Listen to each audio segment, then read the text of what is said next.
Voici une devinette.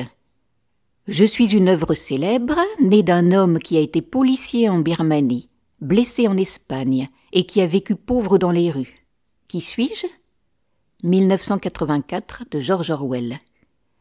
Voici une petite biographie qui permet de remettre dans le contexte le roman 1984 de George Orwell. George Orwell disait un jour « En temps de tromperie universelle, dire la vérité est un acte révolutionnaire. » Alors installez-vous, je vais vous raconter la vie de cet homme qui a transformé ses blessures en un livre qui fait encore trembler le monde. Il était une fois un enfant né très loin d'ici, en 1903, dans les plaines chaudes et poussiéreuses de l'Inde britannique. On l'appelait Eric Arthur Blair. Plus tard, il prendrait un autre nom, plus simple, plus fort, George Orwell. Son père travaille pour l'administration coloniale.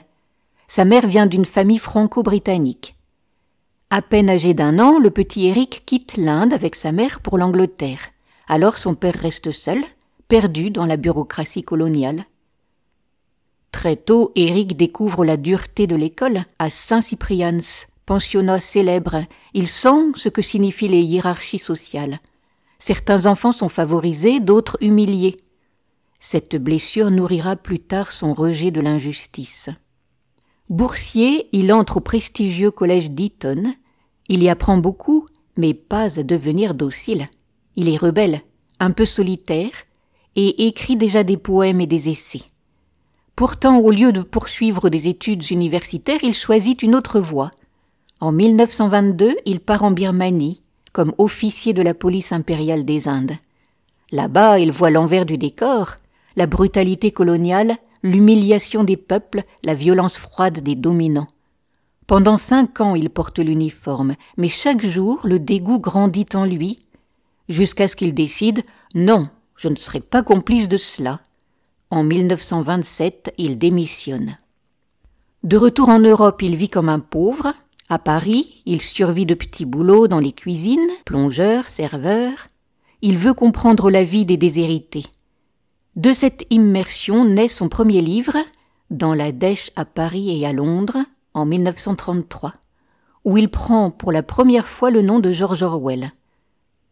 Puis viennent d'autres récits.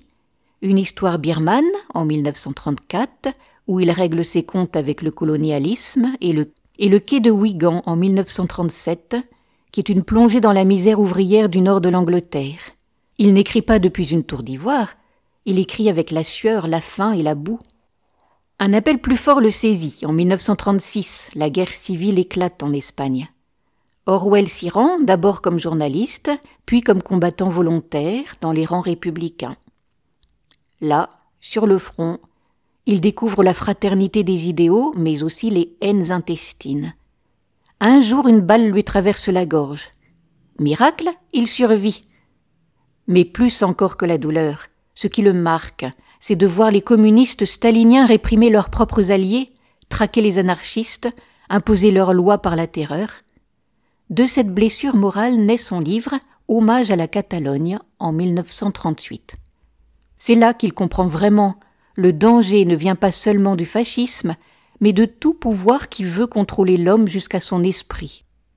Quand la Seconde Guerre mondiale éclate, Orwell ne peut pas s'engager comme soldat parce qu'il a une santé fragile. Alors il travaille à la BBC dans les services de propagande destinés aux colonies. Il s'y sent pris dans une immense machine bureaucratique.